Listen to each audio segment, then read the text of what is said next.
course have to go over a few things. Because I have the most bizarre timing imaginable, I keep releasing videos that are in relation to timely news or a movie that's coming out or something.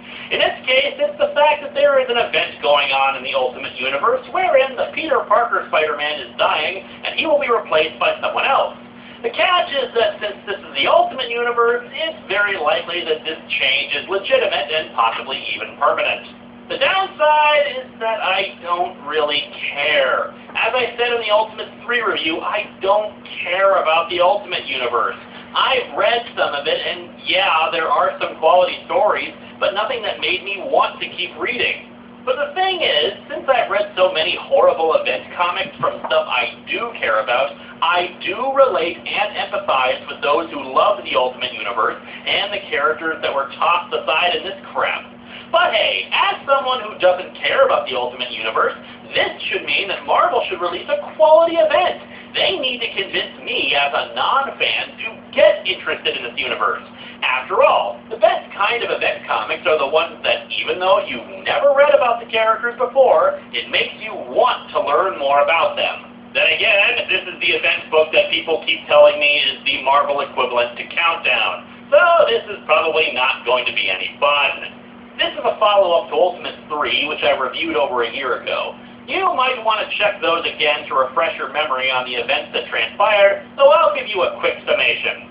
The Scarlet Witch was involved in a creepy, incestuous affair with her brother Quicksilver and was killed by a bullet targeted specifically for her DNA by a jealous robot who then wanted to take over the world and replace everybody with robots, which somehow involved sending a clone of Venom to attack the Ultimates, as well as releasing a sex tape, and then Magneto stole the Scarlet Witch's body, and Quicksilver was apparently injured and dying, and Magneto swore vengeance, and everyone just kind of left confused by the whole thing, and somehow Dr. Doom is responsible for it all. There you go, that should get you all caught up. Now let's dig into Ultimatum number 1 and number 2.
Reading from the trade, we're not going to look at the covers. Not that the covers were all that great anyway, from what I can tell. Basically, it's just a lot of standing around. We open to the Baxter Building, home of the Fantastic Four, who, in this universe, are teenagers.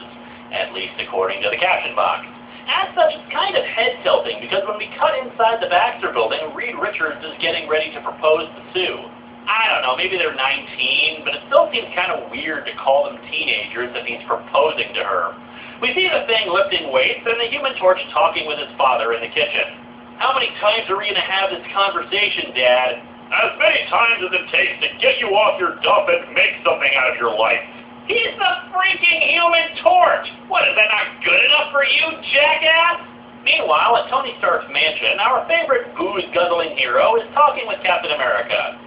Steve, I wonder how practical it would be to take a bath in a martini. Who needs to swim in money when you can swim in liquor? Valkyrie and Thor are training. Better. Verily, thy skills have improved tenfold, Valkyrie. You should see me in bed, Thor. He had. You two were sleeping together in Ultimate 3. Very verily. Okay, that line was funny.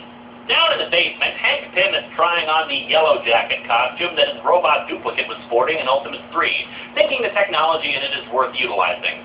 Also, the ever-deluded Hawkeye is nearby, pointing out the plot hole in the Wasp letting him stay on the team since, you know, he tried to kill her with bug spray during the original run of the Ultimates. Meanwhile, Peter Parker is talking to Kitty Pryde of the X-Men, Gwen Stacy, Mary Jane Watson, and some bald guy I don't know. I don't know the full details here, but from what I understand, in the Ultimate Universe, Gwen Stacy was killed by Carnage, then cloned or something utilizing Carnage, and there's a love triangle between Peter, MJ, and Kitty Pryde, and they all know Peter Parker is Spider-Man. What, you're here? I didn't even remember bringing you over from the old place. And then there's the X-Men, walking down the street in order to go to a baseball game. However, all of the setup that we just saw goes out the window when we suddenly see New York getting flooded. There's torrential rains, and clearly the ocean is overflowing, traveling through the streets rapidly in mere minutes. The Fantastic Four get hit first, with Sue and Reed trying to get to the roof. A whale crashing into the workout area where the Thing was, and Johnny Storm and his dad completely engulfed in water. What the is going on? Oh, I think we all know what's going on. The Ultimate Warrior decided he could fight the pounding of the ocean, and this is just the ocean fighting back. Tony Stark's mansion is easily flooded, forcing Hank Pym to grow giant size and search for his wife. Then we see Bruce Banner, drowning, become the Hulk. This is really confusing, since I thought Bruce Banner was under lock and key because of the rampage he went on as the Hulk. Look, you do not exist to stop me from pointing out plot holes as a result of past continuity. Kitty phases through the roof of the subway to get Peter outside of it, telling him to go do his thing. He quickly changes into Spider-Man and swings off. Underwater with the X-Men, we see Angel taking Dazzler and bringing her out of the water. However, she's already dead. And now we begin the kill counter. A lot of people die in this happy little story, and it's all meaningless, pointless deaths. I'm going by Wikipedia for some of these, since it's not explicitly stated in the story if they're dead, but let's start off the counter with Ultimate, Dazzler, Beast, and Nightcrawler. I mean, why would we want characters who have fan bases and probably have their own storylines going on in the pages of the regular books they're featured in to have grand deaths? You know, the kind where they're awesome and end up saving lots of people or dying like heroes. That's just stupid. We want our characters to be completely superfluous and fluff for the story. What's that voice that only I can hear? But this creates an atmosphere where we have to be concerned for every character and wonder who could die next and thus hold us in suspense? What a charming theory that is still idiotic. You still had to kill characters needlessly to create this purported atmosphere, plus it continues the idea that characters are simply disposable, and we should never become emotionally invested in them, or what happens to them, since at any point the fickle writer will decide, I'll kill them to evoke a sense of shock in the reader. This attitude is and always shall be wasteful. And by the by, it's real classy to have a little graphic of an obituary and then having a list of names under Who's Next, implying that the whole thing is a big publicity stunt. Who can die next, eh?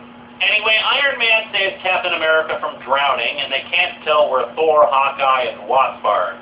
I don't know, it all happens so fast. So many bodies, hard to tell where anyone is. Anyone. Oh my God, that's my liquor distributor down there! No! On a rooftop, Sue believes that she can create a force field big enough to shove the water back, and she makes the attempt, which briefly turns her into Evangeline, at least with her spine. However, there's simply too much, and she falls unconscious. Hey, can you tell me what the hell is going on in 25 words or less? I don't know! You did it in 3, didn't think you had it in you. Hey, another legitimately funny line. It almost distracted me from the widespread death and destruction. Sue is barely breathing, and Reed wants to get help, but then Thing tells him that he thinks Johnny Storm and his father are dead too. Where you going, Reed? Reed! I'm gonna go to Office Max! They've got to have something to save them! No, actually, he goes into the ocean to confront Namor, believing that the Atlantean is responsible for the tidal wave. They briefly fight, Namor saying that he didn't do it because he never knowingly put Sue in danger. Funny, because of the few Ultimate Universe comics I have read,